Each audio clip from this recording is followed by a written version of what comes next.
It's Tuesday the 4th of February 2014 and welcome to another edition of Flagpole Corner. It's live at 6 o'clock and we are from the Distant Echo offices in town. The guests this week are Dan, Kyle, Keith and a special guest is Jamie Webster. We'll start off with Boss Mag, Boss Night and RUBIX. Dan, can you tell me the concept behind the ideas, lads, and how you got set off the ground? Oh, right, where to start? It was back in 2007. I'd always been interested in the fanzine side of things, not just at Liverpool but other clubs. And I guess I just felt at the time that a lot of things were getting lost on the internet. So there were loads of great stories happening. It was just sort of post-Istanbul. I mean, at the time I was early 20s, going home and away across Europe, that kind of thing. With loads of good stories happening amongst my mates and slightly further afield amongst all the lads going the match. And I felt the stories were getting lost. Just felt that these good tales were happening week in, week out. Somebody would post them on an internet forum and they'd either fall down to page 2, 3 or 4 after a few hours, or you'd have someone in America or whatever be rating the tales of young Scouse lads. And I just felt that it would be good to put something down in writing that in 10, 20, 30 years time people could pick up and see what we were doing back then. And that's where Boss came from.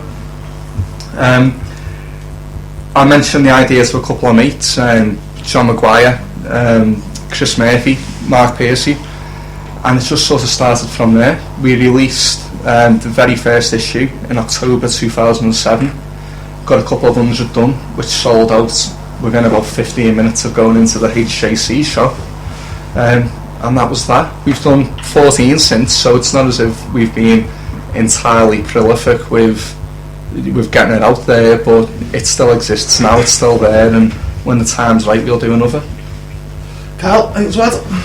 I got involved a bit later. As you said, he started with John Maguire and Chris Murphy and Mark and a few others. After I got to know Dan and the rest of them, said I should have one myself. So I did. Somehow got in. There must have been anything else going that week, so I put it in. And I've had a few others in since. But it's good for like people like me who want to do something a bit like, you know, creative or like something. It's a platform for people to do that. And even though they're not regular, when you do come out, it is good to get involved if you want to. If you want to do something like that. Yeah, very much so. I think the anticipation from the match lads in general, when they know it's coming out, everyone's asking, is it out this weekend, is it out this weekend, and that speaks volume for yourselves or what you can do. Yeah, it is good. I mean, we don't make any fanfare about it. I mean, when we first launched it, I think we announced it by doing a single post on Red All Over the Land on the Friday afternoon. Before it was due out, it came out on a Sunday match against Arsenal, as it happens. We didn't say who was behind it, and that was a big thing about the mag. It wasn't about making people famous or anything or giving anybody a big head. None of the articles in there have ever had a name attached to them, and the main reason for that is so young lads can feel they can write honestly without being judged by the mates or the parents or whoever. You know, they can get it down, and that's what it's been about. And as Kyle says, for me it was definitely a platform. Like, I'm not a brilliant writer by any means, I haven't got tons of content in my head. It was just a platform to try and get ordinary lads involved, and that's who they all are. There's no real aspiring journalists involved or anything like that, it's just normal lads. Picking up what Dan said from before, very early on, like, I'm a lot older than Dan and Kyle and the lads who do it, and I think it's a great thing that they've done it and put it down in print, because, you know, people who know me, I'm not the best on the internet anyway, and Dan has alluded to the fact that things get lost on the internet, and there's nothing better to sit down, even if you don't read it in the match, you can take it home and have a good laugh at it, basically, because that's what it's all about. It's good stories, it's have a laugh at all that, copy, and it's great to have that. And I think Dan will probably be able to tell you much better than I would, is that you probably sell as many copies to fellas my age, I don't know whether you do or not, because of that basically that's what it is, because a lot of people, certainly I don't like using the internet to read things. I'd rather have something in front of me, which is, it's a great thing. That's true. I think predominantly it's the younger generations who write in it. yeah, I think particularly at the time when we launched, and we did a little space where we had a good few issues out over a short number of months. It was around the capital culture year, so there was loads happening for young people in the city, especially people who were out every week, going to gigs, going to watch Liverpool home and away. So there was definitely a young slant on the articles, but it's not just young people who read it. No, It's literally, everyone who's into that match The thing culture. you're talking about is what, the fellas my age will relate to what they've probably done when you were your age. Yeah, definitely. That's, there's obviously differences in everything, but I would suggest it's still the same in some respects. Yeah, totally agree.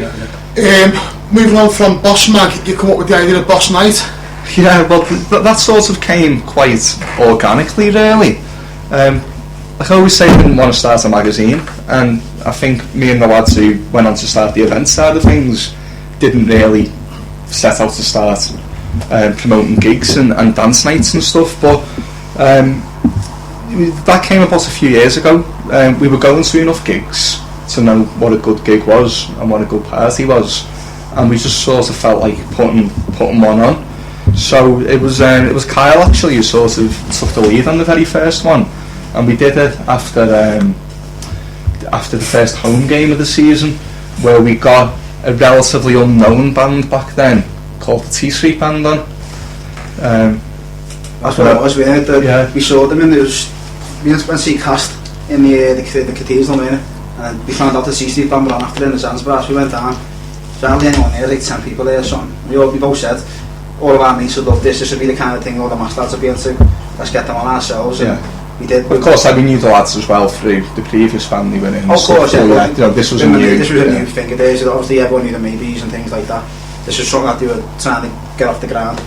And as I say, luckily for us, they said they'd do it. And then we had the first night on. We had a few other bands, including the Captain Bars and Mark Frith, wasn't it? Yeah. Police Unknown and Cold Shoulder, they've all been about since as well. But yeah, it was a good night, and as I say, since then the rest of we thought we'd do another one because that went so well, and then that just snowballed from there. So obviously you've had your success with Boss Mag and you moved on to Boss Night, and RUBIX is around at the moment. Yeah. Now, I'll be honest with you, it's not my style, but as the lads are there, I want to give them a platform to promote it. Yeah, well, RUBIX is a Boss Night brand, and how that came about was after doing a few relatively successful gigs and enjoying it, a couple of the lads involved, Sean and Ledo, who a lot of match-going lads will know, are more into the dance scene. And at the time we were working on some stuff with Sound City, and together we sort of came up with this idea of doing a bit of a warehouse rave, and that went down really well. It was called Future Sound, was it, Kaya? Yeah. Or the Future Night, and we did a couple of them in a couple of different warehouses, and it was really good. And then people started saying to us, when's the next dance night? When's your next tech night? And out of that we spun RUBIX, and since then that sort of got a bit out of hand, where we've ended up booking DJs from all around the world. We've got one in a couple of weeks that I'll come on to in a second, where we're flying someone in from Hong Kong. We've got a massive booking at Easter which I can't say anything about yet, but it's huge, and it's definitely the biggest flight bill we've had as well. But yeah, previous ones we've had the likes of Sebastian Ledger, we've had the likes of Shlomi Eber, flew him in from Israel. We've had some big names, and it's all happening down in the Baltic area of town. We're moving around different warehouses, just having good nights. I think the thing about that is, I mean, from basically like a group of match going lads, from doing a little fanzine, they moved on to Boss Night, which is a bit bigger again, and now they're promoting well-renowned DJs. Yeah, well, it's brilliant, to be fair. You deserve a lot of credit for it. Yeah, this RUBIX thing is definitely it's much bigger than the match lads. I think when we did our first dance night, it was predominantly match lads who went, but this now, it's just people who are really into that underground tech scene in the city. You basically went on from doing your Boss Mag to your RUBIX and whatever else, and now you do Saturday sessions, which I believe you started after Europa League games of a Thursday, and now they moved on to Saturdays and Sundays and any early kickoffs. Yeah, that one came about because obviously we put on the nights and stuff and really enjoying it, and I mean our ideas are flowing constantly. So this particular idea came from John Johnson, who's involved with us. He sort of highlighted that since Ned Kelly's went, we never really had anywhere to go after a match in town. There was no one place where all the lads could converge and maybe listen to good music, sing a few songs, whatever, and have a good time in good company. So we came up with this idea of the Sunday session. Back when we were in Europe a few years back, we obviously had a lot of Sunday games, so we decided to call it the Boss Sunday session, and we hosted afternoons after the game in town. Everything was capped, we just did it within 4 hours. Music is a massive part of everything we do, and this was no different. So we had live performers who'd step up and help us out, and one of whom is Jamie Webster, who's with us now.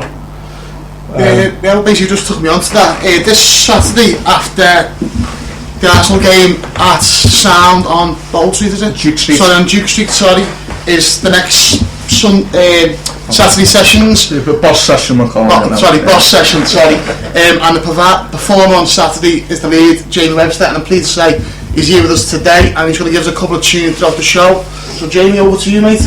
Yeah, well, I started off in a band myself. I used to play my own type of music, and then once I come out of it, because it was going different ways, different musicians like different things, so I started playing my own covers and stuff like that. And when I got mates with a few of the lads like Adam Cairns and people like that, they started coming down to a few of the gigs that I used to do, and because it was only covers, everyone seems to enjoy it, because obviously people like to hear what they know rather than just someone sitting down playing their own stuff, you know what I mean?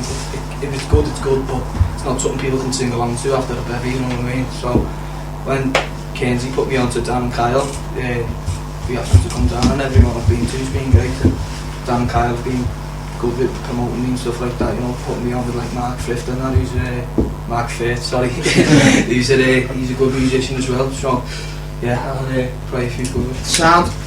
Right, what's your first one going to be, Jay? Stone Roses cover, The Resurrection. Right, over to Jamie.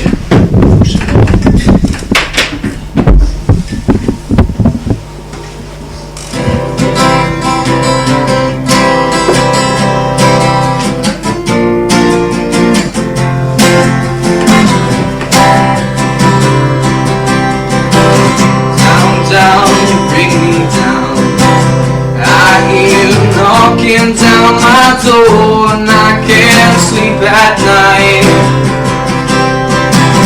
Your face has no place, no room for you inside my house. I need to be alone. Don't waste your words, I don't need anything from you. I don't care where you've been or what you plan to do. Wish you were. There's a time and place for everything. I've got to get it through. You're loose, you're no good. I couldn't stand another second in your company. Don't waste your words, I don't need anything from you. I don't care where you've been or what you plan to do. Just tell me, why can't you see? You're no one, no, it was no baby who looked better than. Your tongue is far too long. I like the way it sucks and slurs upon my every word. Don't waste your words, I don't need anything from you. I don't care where you've been or what you plan to do. I am the resurrection and I am the light. I couldn't ever bring myself to hate you as I lie.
Well then, Jay, thanks for that, mate.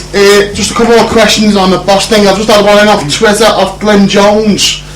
He says, how much will my episode 1 of Boss Mag be worth now?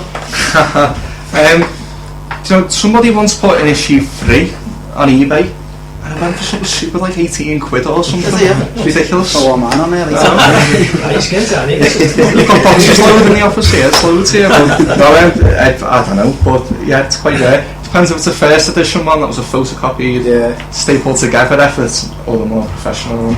Here's a photo, Dan, if you just want to have a look. What does that say? Oh, there you go. Looks like it's a second edition one there. I'm afraid. Oh, lucky.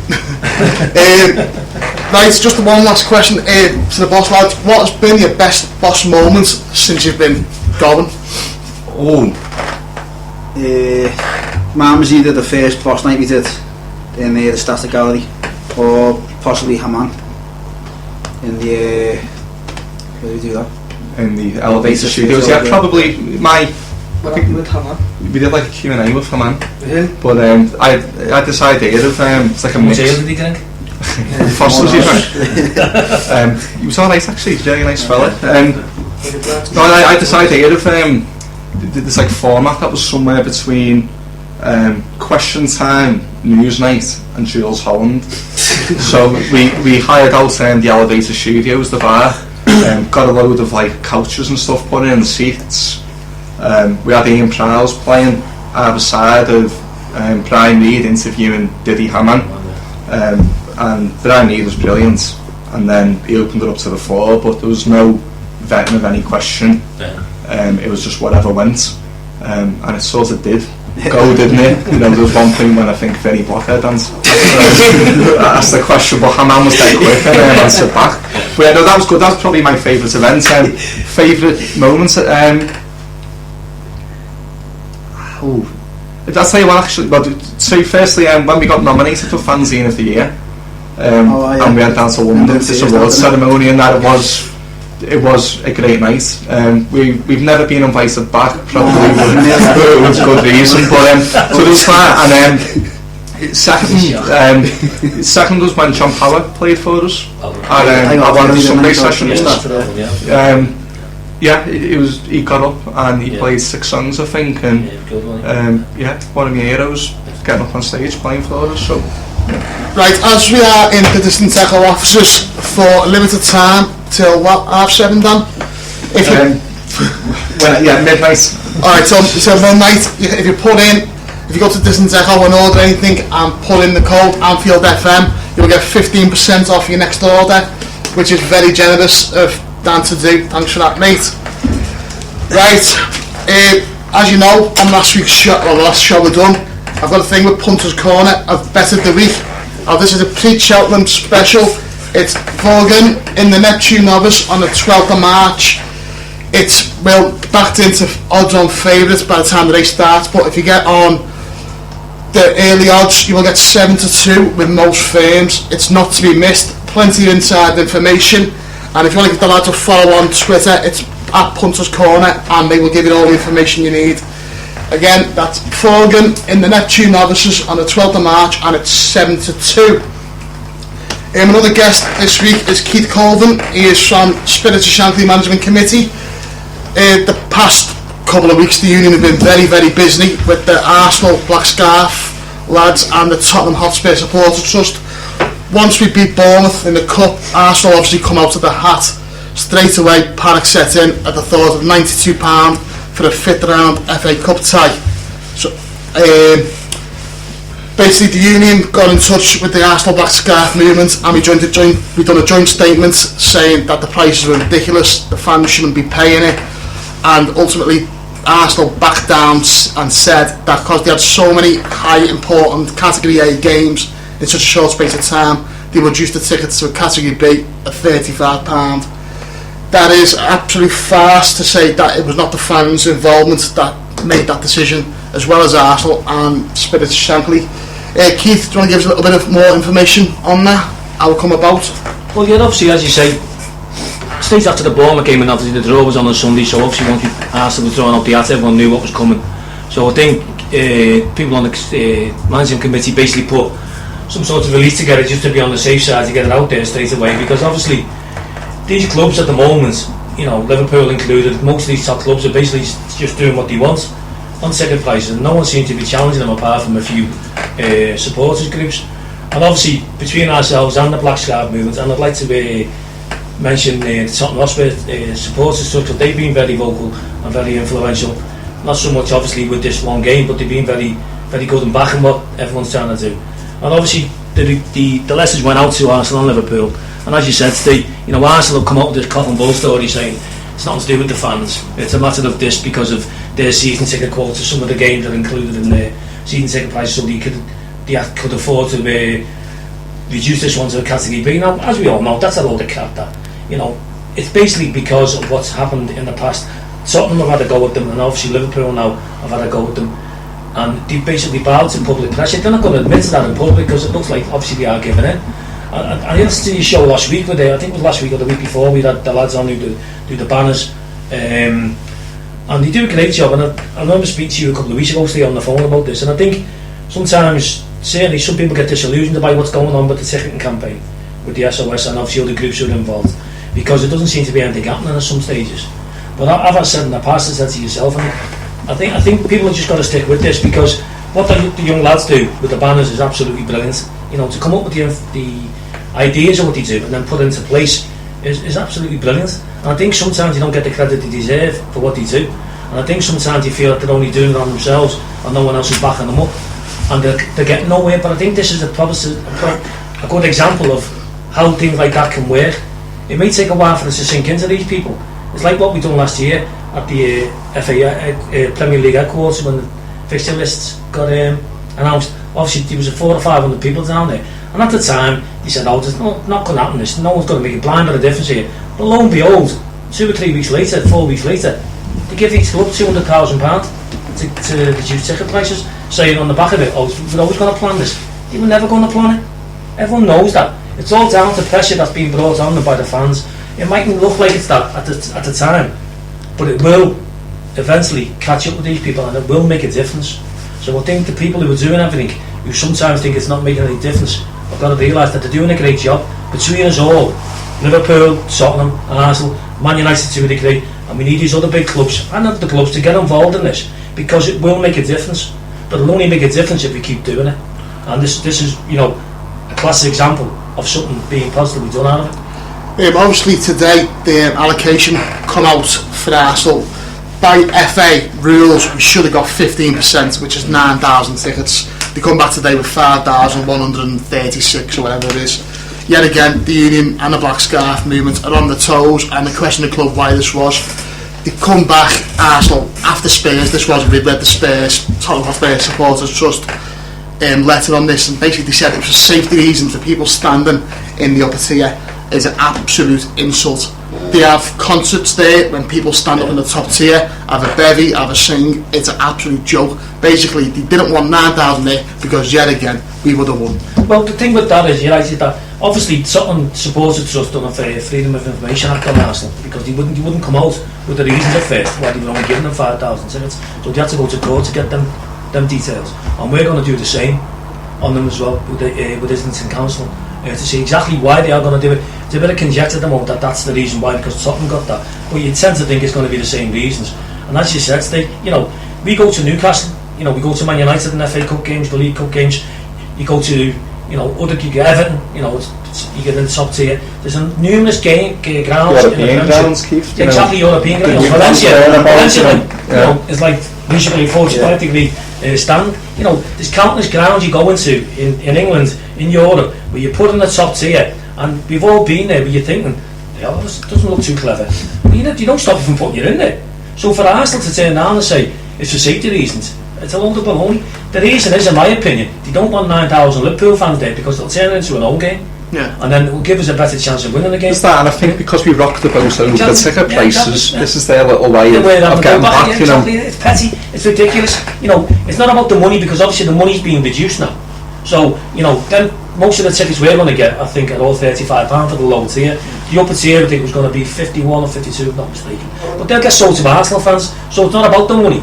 It's about, as Dan said, having a little go back, but I also think it's about not having 9,000 Liverpool fans in the ground because it will get turned into an own game. It's like when we went to Man City the other year in the League Cup semi-final, and I think it was a Tuesday or Wednesday night. We got 7,000 or 8,000 tickets for that. It's a great atmosphere. And, you know, City didn't have only filled half, three-quarters, not even half the ground here. Yeah, I never showed it. 1,000 there, 8,000 Liverpool fans there. So that made a big difference to our team on the night, and it'd be the same at the Emirates, because Arsenal's crowd is renowned for not getting behind the team at the best of times. So, but the top and bottom of this, the football clubs are doing what they want because they're getting away with it. And it's time for the FA to stand up and stick by their rules. The FA stays at 15%. You know, forget about these little loopholes and stuff that they can get out of it. You know, it's time for the FA to stand up. If Arsenal's ground is unsafe for people to go into, why are they being given a safety certificate to open? If that upper tier is so unsafe to put people in, why are they being given that? No, as you said before, they have concerts there, they have all sorts going on there. So, you know, another thing you have to look at is that, just say, I know Wembley and the FA again, they have the semi-finals there a year and you have to make more money out of you, your cash cows. But just say, for instance, Wembley's unavailable for 1 year, and they use Highbury, which is, you know, the biggest ground in London, 60,000. Are they going to stop putting other fans in there? They're going to go 50-50 and go, right, we're not going to... Suppose you said Coventry got offered 9,000 tickets for that game and knocked back for it now because it was a sale and return basis and the club didn't want to take them off them just in case they got caught cold. So if Coventry got offered them, why can't we? They use the excuse of the Tottenham thing because it's a derby. To a degree you could understand that, but I don't agree with it. It's like Liverpool going to Everton. You think Liverpool will go to Everton or vice versa, and they say you're only getting 4,000 because it's a safety issue. Doesn't happen. We play Man United at Anfield. We give them the old lower tier, the Anfield Road. Then, you know, they've got Liverpool fans above them. They still give them. So I don't see what that's, to me, is just a cop out by Arsenal. And so I think somewhere along the line, as Dan said, the FA got to get involved in this because they're letting them get away with it all the time. While we're on the ticketing issue, on the last show we talked about the ticketing fan survey that the union put out. It was very, very positively received by all fans. We had over 3,200. I think it got 3,500. 3,500 people filled the survey in, which is outstanding. We will put out towards the end of the week a full statement on it with the full results showing. We can't discuss them yet because we've got to go to press and whatever else. But they are very, very good numbers, and it should hopefully make the club listen when they're seeing ticket bills out. It's a huge insight.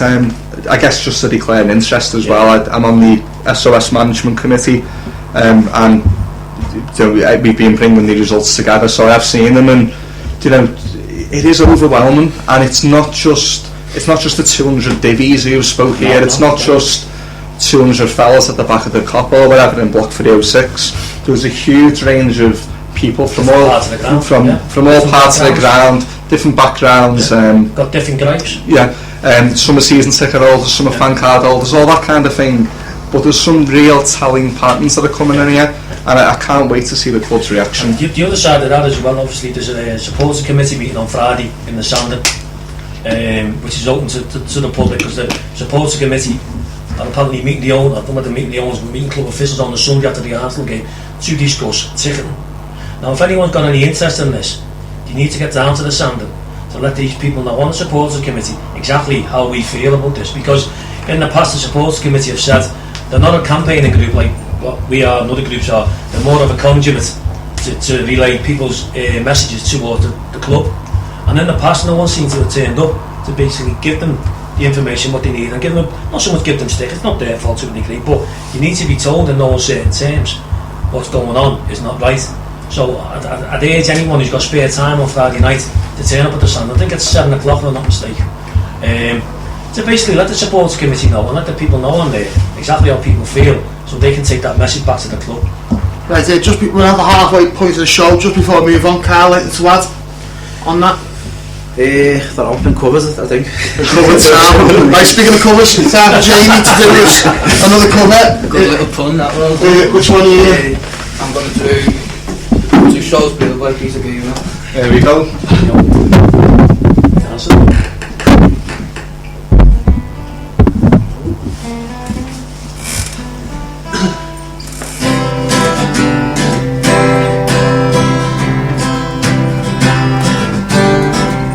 Climbing up on Salisbury Hill,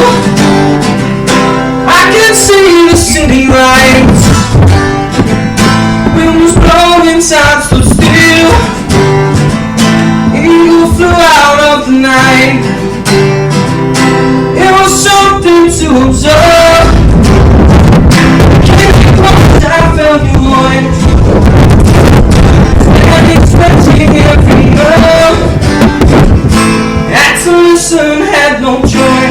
I could not believe the nature. Just down to trust imagination. My heart going boom, boom, boom. Son, he said, grab your things, I'm gonna take you home.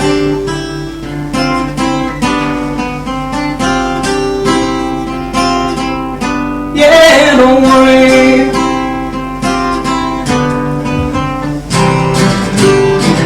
To keep in silence, I resign. My friends would think I was a nut, turning water into wine. Open doors would still be shut. So I went from day to day, though my life was in a rut, till I thought of what I'd say, which connection I should cut. I was feeling part of the scenery. I walked right out of the machinery. My heart going boom, boom, boom. Son, he said, grab your things, I'm gonna take you home.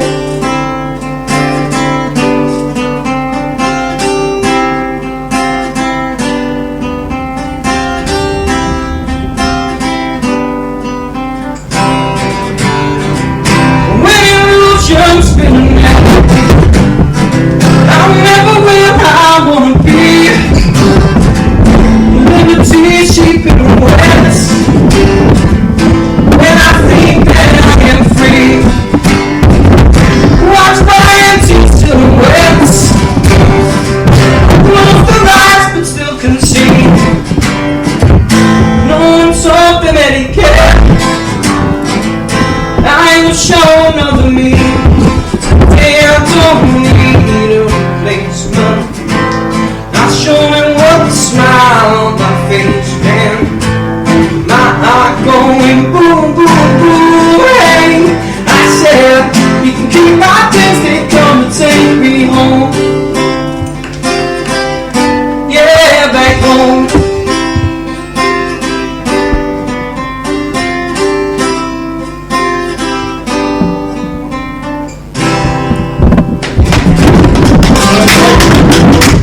Messed up a bit there at the start, like a little bit of nerves, I think. No problem. I've just got a question for Keith on the all over the land. We'll be asking Arsenal if the top tier will be empty if we can't have it. Well, that's a good point. Obviously, that's another thing we can ask him. I'll be very surprised if it is, to be honest with you, but it's a fair point that's been made. So yeah, we will be asking the question. So nice one. Right. There's a few other things from the boss lads I want to do towards the end of the show. But as we are an LFC show, we have to talk about the Reds and the derby. Obviously 4-0. Piece of piss, boys, weren't it, really? They weren't. Yeah, he was. Just disappointed it wasn't more. Do you know what I mean? Which is always a sign of a good Should have been game.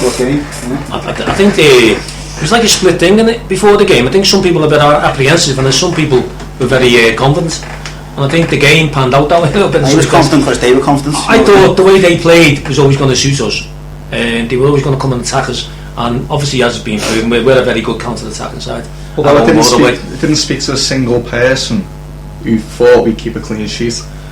Yeah, everyone, and it's a horrible cliche, but that thing, we need to score more than of course. That was the thing before the match. I don't think anybody expected us to keep especially obviously with the team that we put out in the back, you know what I mean, but they've done a good job in fairness, and the people in front of the back four have done a good job. Yeah. And I think in fairness, until we scored our second goal, the game was pretty even, and then once we got them 2 quick goals, the game was over. And then Liverpool, as Carl said, we should have won 4, 5, 6, possibly 7 now, which would have been great. I thought it was a terrible decision from Gerrard to let Sturridge take the pen. The thing about that though was Daniel Sturridge's last penalty did score. Yeah, but there were 2 other penalty takers on the pitch, ahead of him who should have and would have. I think it's not a school playground. No. I don't think sentiment can come into it in the 50th minute or whenever it was, because the game was won. If they would have scored a minute later, it could have been a bit dodgy. But I think the game was secure. But We wanted to win 5-0, 6-0, No, exactly, 7-0. they say 5 minutes or 10 minutes into the second half, it could have been 5-0. Yeah. And then it would have been game then on. what would have happened, Then exactly, yeah. then, you know, then you, as I think someone said on the telling you'd have been talking about this game in 40 years' time. Of course, because it could have been any score. I think once he wants that And penalty, that's what we wanted. I think he knew it as well, Gerard. Yeah.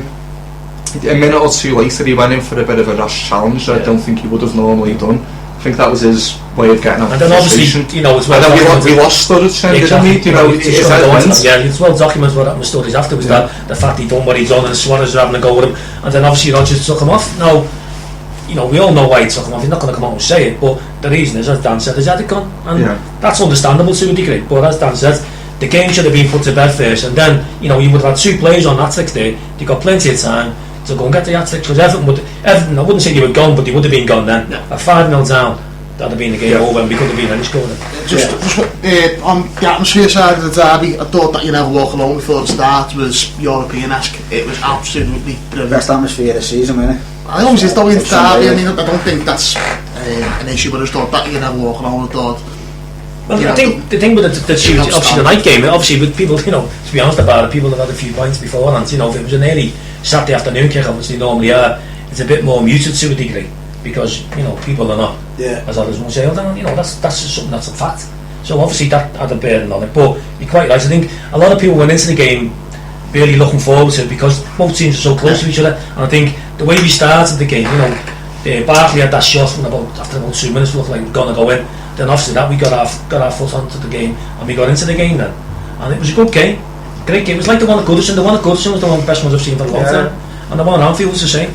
And there's no way coincidence that since Everton obviously changed the manager, they've got a different philosophy, we know that, and I think that's why most people going into that game knew, as Dan said, there's going to be goals in it. And I always thought that because the way they were playing, that would suit us down to the ground.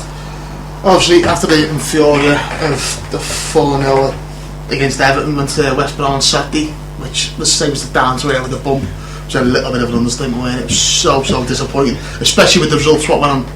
Frustrating. Well, it almost cancelled out the results from Saturday. The only winners from this weekend were Everton, in many ways. You know, I'm sort of discounting the top 3. I don't want to come out as pessimistic, but you know, I think it is a race for 4th. And you know, there's one point on Saturday afternoon when it all looked so good, and your 3 points were definitely in the bag the next day, and so it wasn't as good as it should have been, and it was a very frustrating game. It was a frustrating game, you know, on the way down. I think everyone was saying, you know, if we don't win today, to win on Tuesday and waste of time. You can't say that, because when you beat Everton 4-0, it's a great result at any time. But you can understand the sentiment of people saying that, because it was a must-win game, and unfortunately we never done it. You know, I think we had the chances to win the game. You know, the keeper made a couple of saves before, obviously Torre's done what he's done, and the lad didn't do it on purpose. You know, he's getting a bit of stick in some quarters, but he obviously didn't do it on purpose. And they're getting, you know, the manager's philosophy is to play from the back. Now, you know, we've had problems with that in the past. I remember last year when we played Man City, you know, Martin Scale passed the ball back from the halfway line, we win it 2-1, and Tevez went on to equalise. That game was finished. We don't won that game, but that's because the manager instilled in them to play football. Now, whether you like Rodgers as a person or not, I think he's got us playing some great football. I think you've got to take that on board when you look at things what have happened there. I think the difference with the whole Torre thing, it's not a young kid, he's an experienced international. He's got 2 Champions League. That stuff he learned at 7 years of age. You don't pass the ball across your own box. It was embarrassing. Really was. I'll just slip it on its head and be the devil's advocate. I think looking back at Scale and what he done on Sunday, I think if he'd have done what you just said, put his foot down it, and he'd have done it, alright, we might have won the game. You can no way that when he got off that pitch, he'd have got bollocked for doing. You'd take it on with you. No, I understand. You're quite right. I totally agree with you on it. But the thing is, when they're on the pitch, they're doing what they're getting told to do. The professional footballers. The only little bit of defence I've got for Torre is Mignolet should not be rolling that ball to him in that situation. But again, he's getting told to, isn't he? He's getting told to by the manager. No, but I do with Mignolet is his kicking's not very good anyway. You all see it before the game. He sits there and he doesn't get practice. It's not the ball at the end. But I thought the thing on Sunday as well, which I didn't agree with at the time, because I thought it was a negative step, was when we made the 2 substitutions. He took off Coutinho. He wasn't the best again, Coutinho, but he's always capable of doing something. And he brought on Joe Allen, I don't mind, but he's brought on to show the game up. You know, we replaced the fullback with a fullback and took an attacking midfielder off and brought a defensive one on to basically show the game up. And I thought we still could have gone on to win that game because we had a couple of chances towards the end. I just thought that was a negative approach by the manager. Carl, it's all. Just when Keith was saying about playing at the back and the way the manager has got us playing, and you know, keep them immense enough, always passing. You can't, but with some of the defenders we got at the minute, he can't actually, you know, like Sissoko, you can't pick a pass out. Like Tori, I think he's shit. I mean, he starts off with a bit of a weird thing with him, like a bit of a mad little culty player. You know, because of that picture of him in the shower. Everyone sort of loved him, didn't he? So, keep talking very and that's all it was. He used to go on his little run, which he still does, but then he loses it and he's not quick enough to get back. I think the thing with Torre, he was brought in as obviously cover money, and he was good quality cover in some respects, he's experienced, and he's played more games than what he probably expected himself. Yeah. And he just made a mistake. But he wasn't the only one on Sunday who made mistakes. Can I just jump in there? Watching the game, it wasn't at the match. West Brom set up so that we only had Torre available to us. Yeah. Mignolet was either kicking it or he was giving it to Torre. They wanted Torre to have the ball, and on 4 other occasions he took it, and as Carter said, he ran with it for a bit, ran up a blind alley where they had him boxed in, lost it, and he can't get back. So West Brom had it boxed off in that sense. They wanted Torre of our defenders to have the ball. Just about Carl mentioned Ali Sissoko there. Did anyone realise someone spent €18 million on him? He's one of the Valencia. Valencia signed and then €18 million. There's kids better than on Stanley Park. I'm serious. I seen him after that season. And a few lads said, I seen what he only come on for like say 20 minutes. I'm sure he got injured again. I'm not sure, but he was. I said after the game, you know what I mean, that was one of the worst players I've ever seen. A few lads were like, oh no, he looks quick, he looks it. No, you can't kick a ball. You don't want to be too critical of any player who plays for Liverpool, because you got to back him when he's on the pitch. You can't be giving him any grief, because that's the worst thing that you can do. And you know, certainly at Anfield, that's part of our crowd that I don't like. That's changed in the last probably 10 years. The truth, you know, that they have got on players' backs too quickly. So I think we've got to stop doing that. Is that the last 10 years key forward? Possibly, I don't know. What do you think? You know, I think it's maybe before that. I don't really think it was before all that. I don't know. You know what I mean? But I think I was talking about this to someone last week. There's a lot of things that people say has changed in the past 10 years, and 10 years on, people will be saying exactly the same thing. It wasn't like that 10 years ago. 10 years seems to be. It seems to be like this. This barometer. I came across this fanzine clipping just before Christmas, and it was from a Liverpool fanzine in 1988. I can't remember what it was called. Maybe something like Another Wasted Corner, and there were 2 articles in there that stood out in this particular clipping. Number 1 was someone saying the atmosphere isn't as good as it used to be. And number 2 was an article about the singing of Munich. And I read them, and if you replace the date on it, it could be from now. And the chances are it could be from 25 years time. You know, well, it's like it's just a constant cycle of it's like of what we talk about. Right there, because going off a little bit is that remember when the end got put together as a compilation of them all, and you look at the letters from the end from the early 80s, late 70s, you could replace some of them which were having to go to the government at the time with Thatcher's name, David Cameron's name. So you know you can relate to that. You know what I mean? And another thing I'd say is that you quite right is that I remember about 4 or 5 years ago when Lucas was just coming into the team and he was getting slaughtered, and fellas from behind me, and you know I turned and said this fella, I still stand by, is that you got to forget, you seem to forget that 7 or 8 years ago Jamie Carragher was getting slaughtered by our crowd.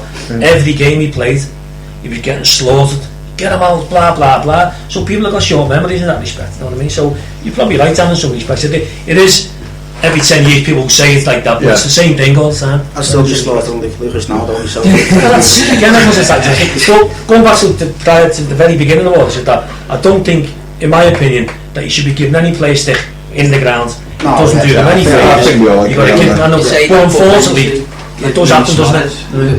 I seen him play past the Suarez in the derby, and he just stopped and looked at him like, you know, like he's just that's the same with Nicholson as well. The long for times he could have got a ball, and you see how frustrated. The frustration in the play. The only thing with Sissoko, we probably let players go on loan who probably could do a better job than him. Like Sir Wisdom, not always not left footed, but you know, possibly Jack Robinson gone to Blackpool. You know, I would suggest he could probably do as good a job as him. Right, let's move on to the last 15 minutes of the show, boys. I've got to get Jamie, got other songs to do. A little bit more boss man talk, and I've just got to mention Jed Poynton. Yeah. Right, this is Keith's one, to be honest. Start of the season, the new turnstiles were in onto Anfield, and basically it was an absolute joke, weren't they? They were failing left, right and centre. There was queues, there was people missing 15 minutes of the game, and the rest if not longer. He come out with a wonderful statement that fans turn up late.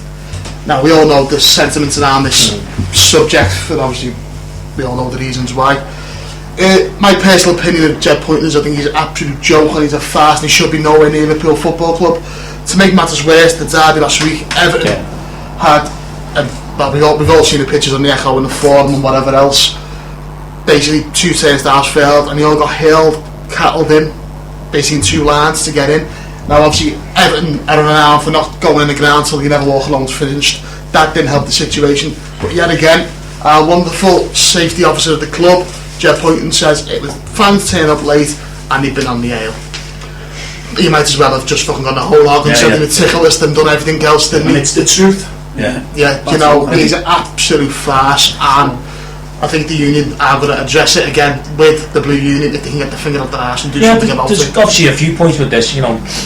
My personal opinion about Jed Poynton, probably what he's saying, is that there's undercurrents of the way the Liverpool Football Club treat the fans, and I've done probably for the last, no, I'm not going to say 10 years, last 5 years if not more, but they just treat you with contempt. You know, fair enough, if Liverpool want to introduce new turnstile systems, that's their choice, but the first thing you should do is let people know what they're doing. You turned up for the first home game against Stoke, no one knew. They changed, they've gone from obviously people standing behind them if they fail so we can let you in, to basically manless turnstiles. Now, we've been told by a source that Liverpool have saved apparently £3,000 per game for not employing turnstile operators on a part-time basis. That's chicken feed to Liverpool, that's it, as far as I'm concerned. But that's what they're prepared to do, that's what they're prepared to do. But if they're going to do it, let people know. All you have to do is put a release out a month prior to the game, saying, you know, basically along the lines, yeah, we've introduced this for whatever reason, can you please be aware of it, and give yourself a little bit more time to get in case any teething problems. You'd say, okay, fine, because you don't know the reason why they've done it. But they've done it. They've done it to save costs. Yeah, they know exactly why they've done it, but they're not going to come out and say that. So what I'm saying is that all you have to do is relay that message to the fans, and then you know about it.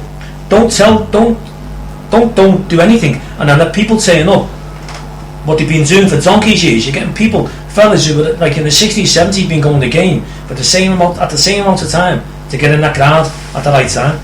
They're turning up, and there's queues as long as can go down towards, you know, to the sound and down the ground because of the way Liverpool have implemented it. And then you say, to compound it all, you get our safety officer, our stadium manager, basically blaming fans for turning up late. It's an absolute disgrace. You know, at the time when this happened against Stoke and then against Southampton, you know, we sent a letter through, or at least through to the club, in no uncertain terms to be told that Jed Poynton should be sacked of what he said. Now the club come out then and basically made a statement apologising if anyone had been offended by a senior official comments, never mentioned his name.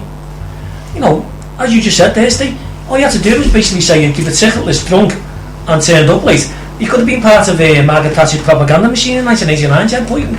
He'd done just about his job. And then, you know, less than 6 months later, the same things happened at Goodison and Anfield.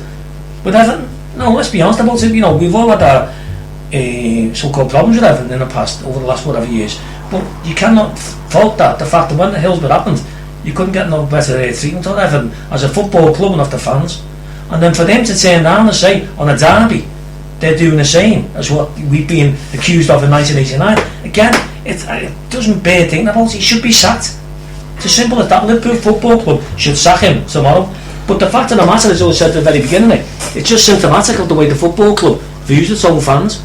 It's just the fact that we can do what we want and we'll do whatever we want and you can't do nothing about it. Because let's make no mistake about it. Just say in the derby at Goodison 3 or 4 months ago, say the same thing happened at Goodison where we turned up so-called late and couldn't get in till whatever time it was, and then their safety officer come out and blamed us for turning up late.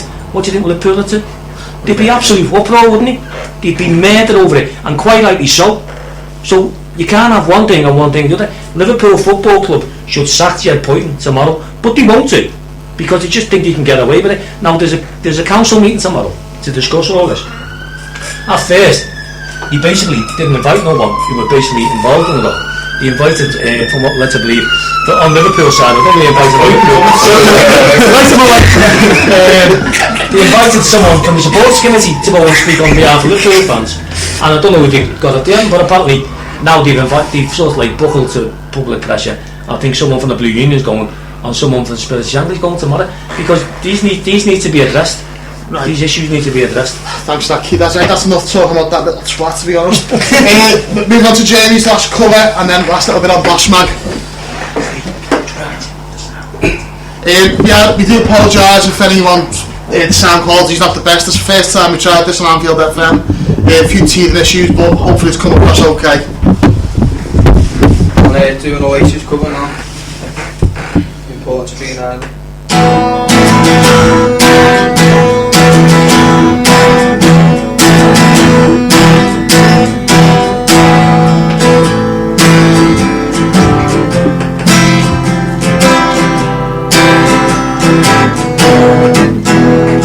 Sold my soul for the second time. It don't pay me. I beg my little for something time. He said, son, the bills are waiting. My best friend called me the other night. He said, man, are you crazy? My girlfriend told me to get a line. She said, boy, you crazy, but I don't mind, as long as there's a bed beneath the stars that shine. I'll be fine, if you give me a minute. A man's got a limit. I can't get alive if my heart's not enough.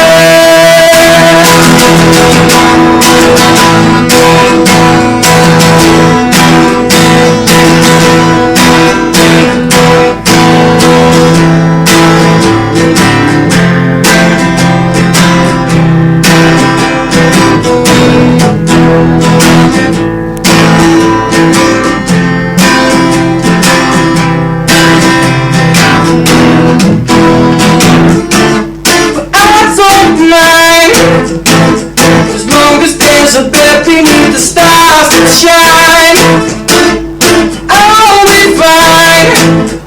If you give me a minute, a man's got a limit. I can't get alive if my heart's not enough.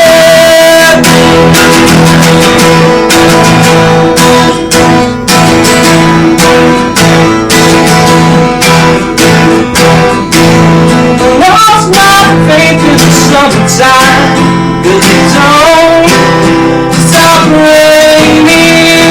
The sky all day is as black as night, but I'm not complaining. I beg my doctor for one more line. He said, son, words failing. It ain't no place to be killing time. I guess I'm just lazy, but I don't mind, as long as there's a bed beneath the stars that shine. I'll be fine, if you give me a minute. A man's got a limit. I can't get alive if my heart's not enough.